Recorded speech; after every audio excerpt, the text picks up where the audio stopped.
வசீம் தாஜுதீனின் வழக்கு மீண்டும் சூடு பிடித்துள்ளது. கஜ்ஜாவின் மனைவியின் வாக்குமூலங்களில் இருந்து பல சாட்சிகள் மீண்டும் உயிரிழந்து வருகின்றது.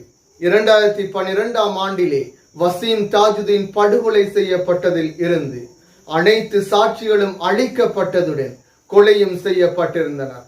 என்றாலும் மீண்டும் இந்த வழக்கு விசாரணைகளின் திருப்பு முனையாக கஜ்ஜாவின் மனைவியின் வாக்குமூலம் வசீம் தாஜுதீனை பின்தொடர்ந்து சென்றமை, இதன் காரணத்தினாலே கஜ்ஜா கடந்த பிப்ரவரி மாதத்திலே கொலை செய்யப்பட்டமை என வசீம் தாஜுதீனின் வழக்கு சங்கிலியை போன்று தொடர்ந்து செல்கின்றது.